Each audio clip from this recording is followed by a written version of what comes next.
ሲመካከሩ ይግባባሉ ሰዎች ሲነጋገሩ ይበልጥ ይተዋወቃሉ መተዋወቅ መተሳሰብ መዋደድን ያመጣል አንዱ ለሌላው ያስባል አንዱ ለሌላው አጋዥ እንጂ ጠላት አይሆንም ወንድም ከወንድሙ ሲግባባ ሰላም ይሰፍናል ውረድ እንውረድ ምዕራፍ ይዘጋል በምክክር በጦርነት የሚጠፋ ህይወት በጦርነት የሚጎድል አካል በጦርነት የሚወድም ንብረት አይኖርም ችግር በንግግር አለመግባባት በምክክር ይፈታል ኢትዮጵያውያን አሁን ያንን እያደረጉ ነው ወንድማማቾች ያንን እያደረጉ ነው ሀገር ለማሻገር መጪውን ጊዜ የተሻለ ለማድረግ ኢትዮጵያ እየመከረች ነው ኢትዮጵያውያን እየተሻገሩ ነው ኢትዮጵያውያን የልዩነት ግድግዳ ፍርሰው የአንድነት የፍቅር ድልድይ ይገነባሉ የዘመኑ ጀግንነት ችግርን በመመካከር መፍታት ነውና በቸሪደር ዙሪያው በቸሪደር የኢትዮጵያ ምድር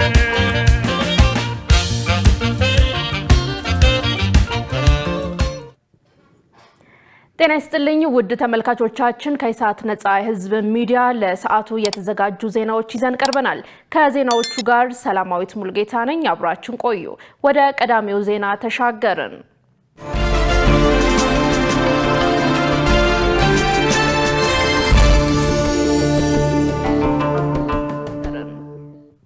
ሞሪሸስና ኢትዮጵያ ጤናና ትምህርትን ጨምሮ የሁለትዮሽ ትስስራቸውን ማጎልበት የሚችሉባቸው አዳዲስ ዘርፎች መኖራቸውን የሀገሪቱ ፕሬዝዳንት ድርሃምቢር ጎኩል ገለጹ።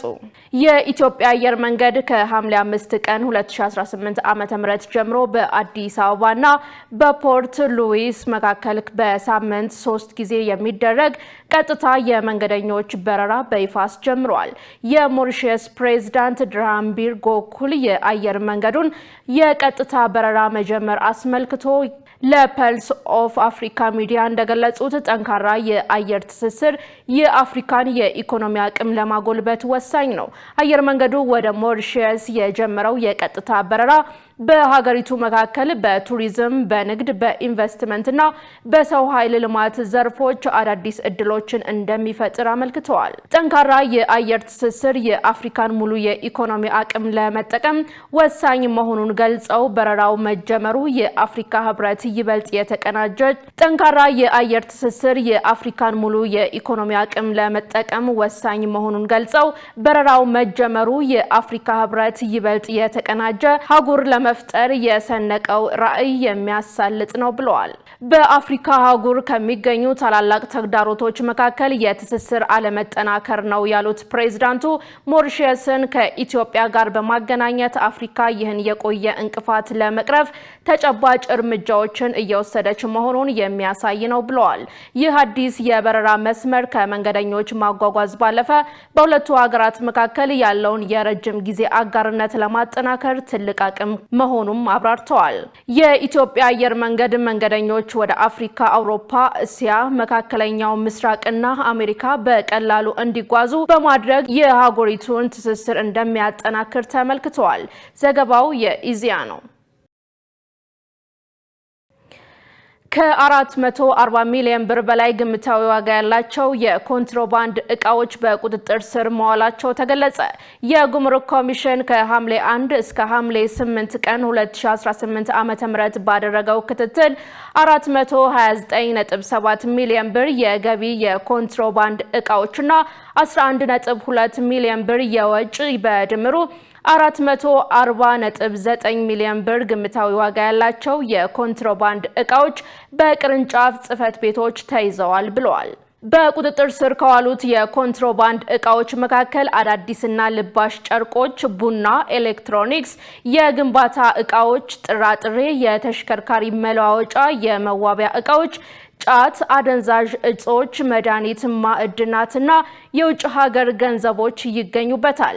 በተጠቀሰው የጊዜ ገደብ የገቢና የወጭ ኮንትሮባንድን በመቆጣጠር አዲስ አበባ ኤርፖርት፣ ጅጅጋና አዋሽ ጉምሩክ ቅርንጫፍ ጽፈት ቤቶች ቀዳሚውን ስፍራ ሲይዙ በቅደም ተከተላቸው 118 ሚሊዮን፣ 111 ሚሊዮን እና 82 ሚሊዮን ብር ግምታዊ ዋጋ ያላቸው የኮንትሮባንድ እቃዎችን መያዝ ችለዋል።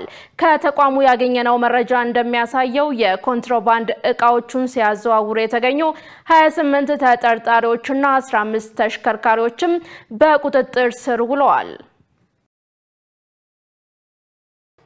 የአዲስ አበባ ከተማ አስተዳደር የ2018 በጀት ዓመት ማጠቃለያ ስራዎች አፈጻጸም ግምገማ ማካሄድ ጀመረ። ከንቲባ አዳነች አቤቤ እንደገለጹት ዛሬ የከተማ አስተዳደሩ የ2018 በጀት ዓመት ማጠቃለያ ስራዎች አፈጻጸም ግምገማ ማካሄድ ጀምሯል ብለዋል። የተቀመጡ ግቦች እንዲሁም የ2018 በጀት ዓመት የ5 ዓመት ስትራቴጂክ እቅዶች ማጠቃለያ ዓመትም በመሆኑ ከባለፉት 5 ዓመታት አፈጻጸም ጋር አያይዘን የምንገመግም ይሆናል ነው ያሉት። ከንቲባዋ ባለፉት 5 ዓመታት የታቀዱ ስትራቴጂክ ግቦች በተሟላ ሁኔታ ለመተግበር በታማኝነትና በቅንነት ያለ ረፍት 24/7 ሰርተን በርካታ ውጤቶችን አስመዝግበናል ሲሉም ገልጸዋል። በተለይም አዲስ አበባን ከማይጠቅሙ አጀንዳዎች በማስወጣት የልማትና የሰላም ማዕከል እንድትሆን አድርገናል ብለዋል። በእርግጥ ከስኬቶቻችን ባሻገር ዛሬም ያልተሻገርናቸው ተግዳሮቶች አሉብን ያሉት ከንቲባዋ በተለይ የአመራሮችን የውጤታማነት ልዩነቶች፣ በከተማችን የሚታዩ የኑሮ ውድነትና ፍልሰት ችግሮችን በጥልቀት የምንገመግም ይሆናል ብለዋል። በርካታ ስኬቶችን ብናስመዘግብም ከህዝብ የመልማት ፍላጎት አንጻር ብዙ ስለሚቀረን ስኬቶቻችን ማስፋት፣ ተግዳሮቶች ደግሞ ለይተን መፍታት በቀጣይ በጀት ዓመት የላቀ ስኬት ማስመዝገብ የግምገማችን ማዕከል ይሆናል ብለዋል። በቀጣይ ትኩረት አቅጣጫዎችም ላይ እንወያያለን ማለታቸው የዘገበው ኢዜአ ነው።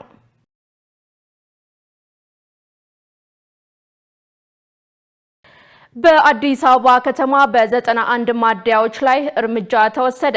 በአዲስ አበባ ከተማ አስተዳደር በነዳጅ ማደያዎች ላይ በተከናወነው የዓመታዊ ነዳጅ ሜትር ልኬት ምርመራ ችግር በታየባቸው 91 ነዳጅ ማደያዎች ላይ አስተዳደራዊ እርምጃ መወሰዱን የአዲስ አበባ ከተማ ንግድ ቢሮ አስታውቋል። ቢሮው በ133 ነዳጅ ማደያዎች በተደረገ የሜትር ምርመራ የመቅጃ ኖዝሎች የልኬት ችግር በታየባቸው 91 ነዳጅ ማደያዎች ላይ እርምጃ ተወስዷል።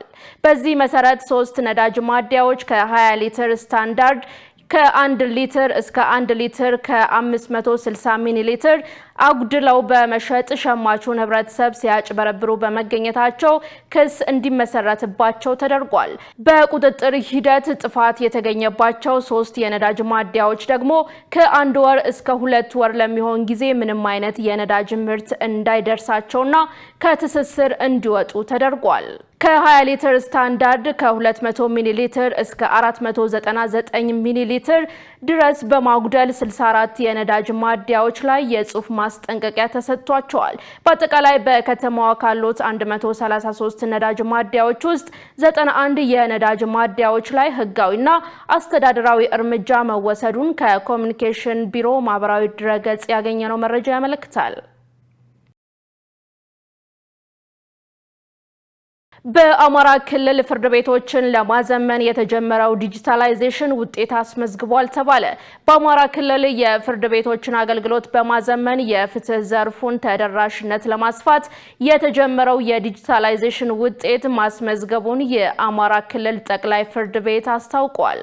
የጠቅላይ ፍርድ ቤት ፕሬዝዳንት አቶ አለማንተ አግደው እንደገለጹት ሁለተኛ ዙር ትግበራ ማጠቃለያ ላይ የሚገኘው የዲጂታላይዜሽን ትግበራ በጀትና ጊዜን በመቆጠብ ቀልጣፋና ተደራሽ አገልግሎት በመስጠት ውጤት አስገኝቷል።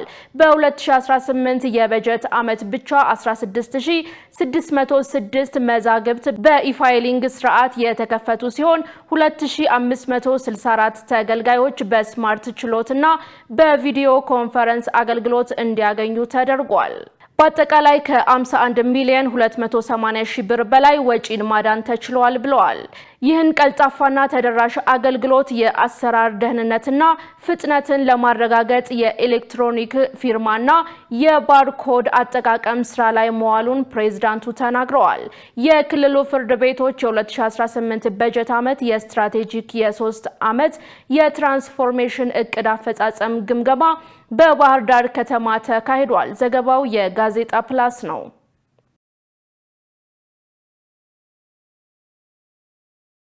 ውድ ተመልካቾቻችን ከኢሳት ነጻ የህዝብ ሚዲያ ለሰዓቱ የያዝናቸው ዜናዎች አሁንም እንደቀጠሉ ናቸው። አሁን ደግሞ ወደ ውጭ ዜናዎች ተሻገርን። ዶናልድ ትራምፕ በ2020 የአሜሪካ ምርጫ ላይ ቻይና ጣልቃ ገብታለች በሚል ኤፍቢአይ ምርመራ እንዲያደርግ አዘዙ። በሌላ በኩል ቻይና ክሱን የትራምፕ የሀገር ውስጥ የፖለቲካ ፍጆታ አድርጋ ስለምትመለከተው በቤጂንግና ዋሽንግተን ግንኙነት ላይ አዲስ ተጽዕኖ እንደማይፈጥር ተነግሯል። ዮሐንስ ተስፋ ተጨማሪ አለው። የአሜሪካው ፕሬዝዳንት ዶናልድ ትራምፕ በ2020 ፕሬዝዳንታዊ ምርጫ ወቅት ቻይና ጣልቃ ገብታለች በሚል የቀረበውን ክስ የፌዴራል የምርመራ ቢሮ ኤፍቢአይ እንዲመረምር ትዕዛዝ አስተላልፈዋል። ፕሬዝዳንቱ ይህንን ይፋ ያደረጉት ለሀገሪቱ ሕዝብ ባደረጉት የቴሌቪዥን ንግግር ወቅት ነው። ትራምፕ በንግግራቸው በሀገሪቱ የምርጫ ስርዓት ለጥቃት የተዳረገ መሆኑን የሚያሳዩና አስደንጋጭ የተባሉ በሺዎች የሚቆጠሩ ሰነዶችን ይፋ ለማድረግ የፌዴራል መንግስቱ ሂደቱን መጀመሩን ገልጸዋል። እንደ እርሳቸው ገለጻ ቤጂንግ የእነዚህን ሰነዶች ክፍተት በመጠቀም በሚሊዮኖች የሚቆጠሩ የአሜሪካ መራጮችን መረጃ መውሰድ ችላለች። The documents cover 5 major areas of concern. First, they show that ሰነዶቹ 5 ዋና ዋና አሳሳቢ ጉዳዮችን ይሸፍናሉ። በመጀመሪያ እነዚህ ሰነዶች እንደሚያሳዩት በ2020 ምርጫ መጀመሪያ አካባቢ በነበሩት ተከታታይ ዓመታት ውስጥ የቻይና ሕዝባዊ ሪፐብሊክ በታሪክ ውስጥ እጅግ ግዙፍ ነው ተብሎ የሚታመነውን የምርጫ መረጃ መበርበር ድርጊት ፈጽማለች።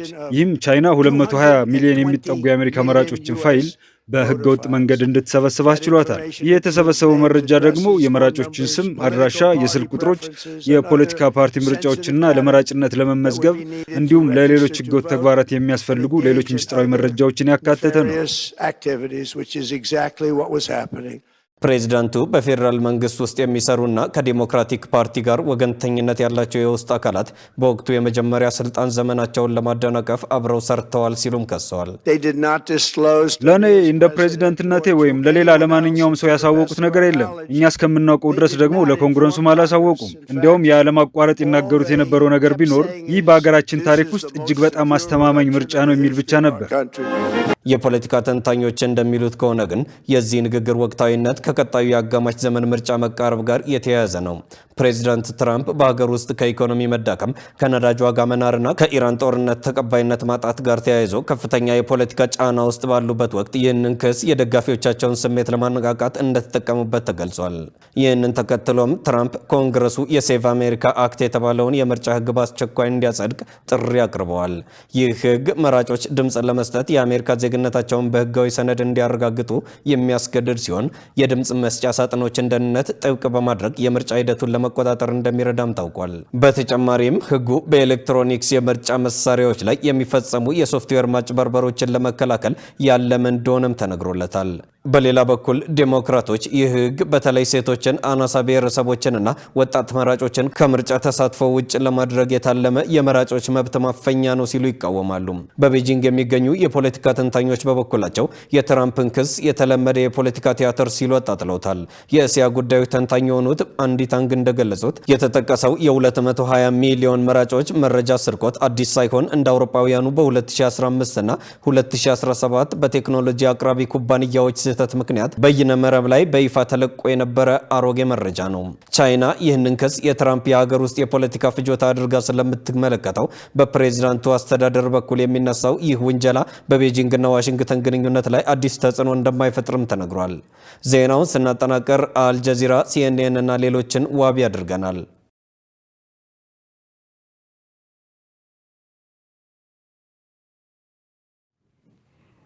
ውድ ተመልካቾቻችን ከኢሳት ነጻ የህዝብ ሚዲያ ወደ እናንተ ሲተላለፉ የነበሩ የሰዓቱ ዜናዎች ተጠናቀዋል። ከዜናዎቹ ጋር ሰላማዊት ሙሉጌታ አብራችሁ ቆይታ አድርጌያለሁ። መልካም ጊዜ